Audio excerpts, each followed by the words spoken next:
What is up, guys and girls? Hurricane Liz here, and in this video I talk about the 3 things I wish I knew before I started my OnlyFans agency. So hopefully this stops or helps a lot of you out there with some heartbreak, some blood, some sweat, and some tears, and hopefully it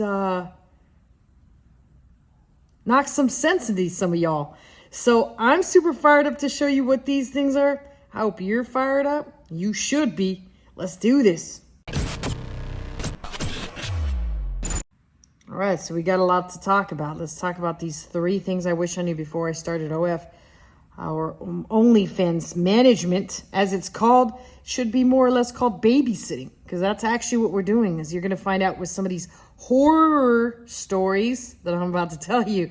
But first, my email is below in case you do want to jump on a call and find out how I can help you 5x your earnings potential with your agency. So, let's talk. What is the number one first thing that I wish I knew before I started this? Well, I'm going to go and start with the basics. And I know a lot of people might be disappointed and be like, oh, why the hell are you starting with the basics? We don't want to hear this shit. Well, that's because this part is very vitally important. Of course, I'm saving the good shit till the end. Basically means you guys got to stick around. The basics. What are the basics? A lot of people might not even know this. I mean, this is pretty clear cut to me, but a lot of people just don't even know this crap. However, what it is this requires a mindset of having a real legit business. Now, I'm not talking about a Mickey Mouse business or a bullshit business, even though you see people making ungodly sums of money out there. The fact is that is available out there for the taking, but you're going to have to treat this as if it's a very serious profession, which means you might need to put on your fucking glasses and start paying close attention to everything going on around there. So number one is having that mindset that requires you're a business owner. You're grown up now. You're not fucking sucking off your mom's teat. You're not wearing diapers or any of that shit. This is you having a legit business and being an adult. This requires adulting.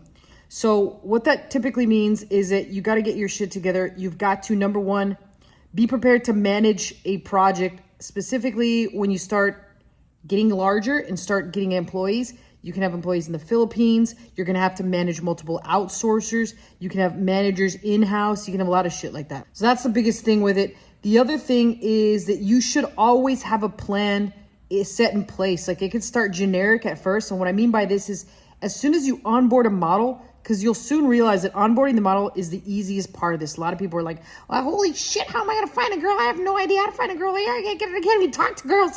I'm pimply faced and I'm in my underwear. That's fine. It doesn't really even make a difference. I know a lot of girls that have never even met the person in charge of the management company that they work with. So you always got to have a plan in place that's clear cut.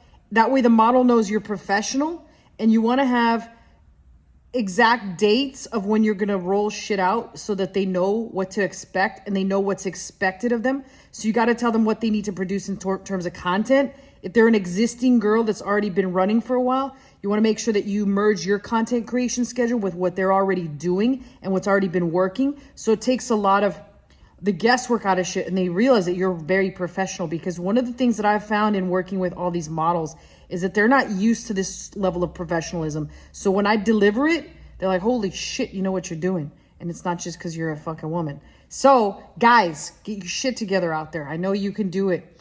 So have that plan in place.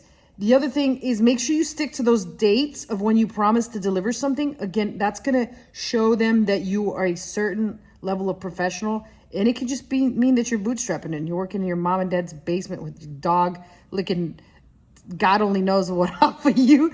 So it doesn't make a difference. They don't need to know that. You cannot have your own car, and it doesn't really matter. You could be driving daddy's car. It doesn't make a fucking difference.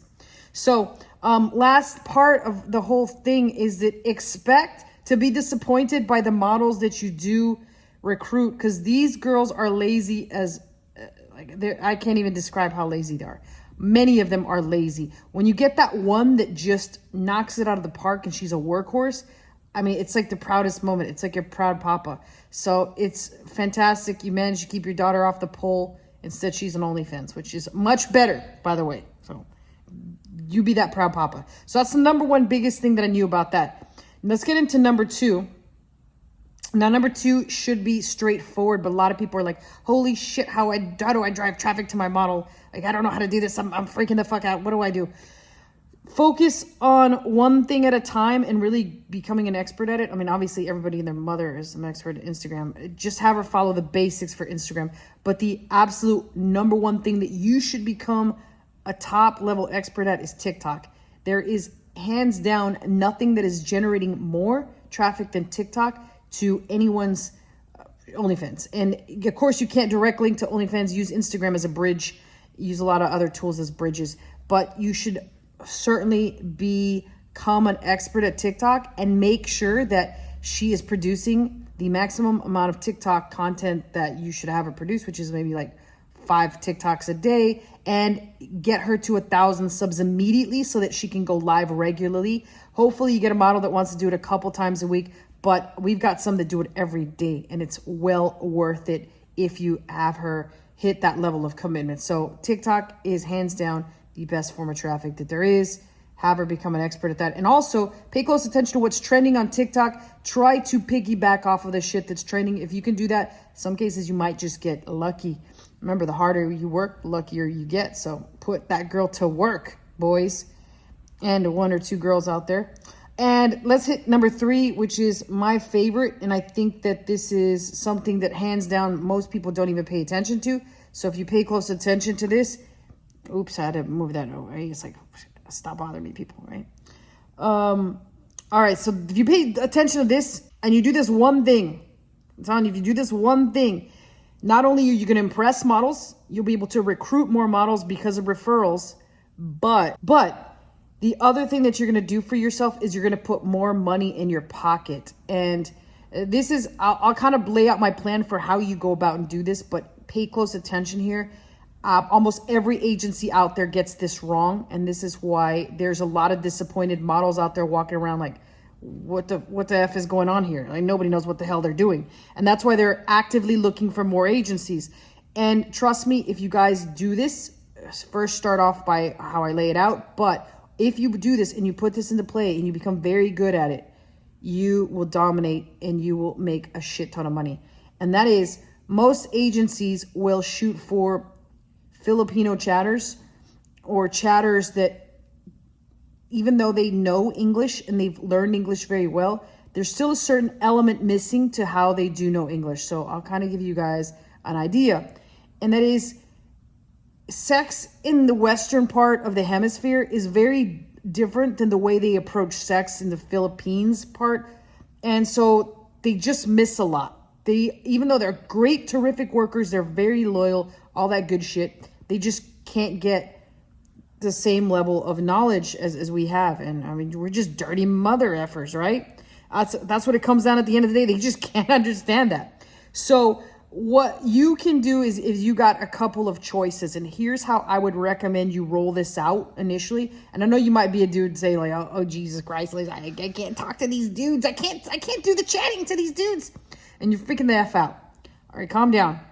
Yes, you're going to have to see some pics. Yes, you're going to have to see some inappropriate things that question your manlyhood. But that's all right, because at the end of the day, remember, you're putting more money in your pocket because you are a Western chatter. So you, of all people, should know what dudes want.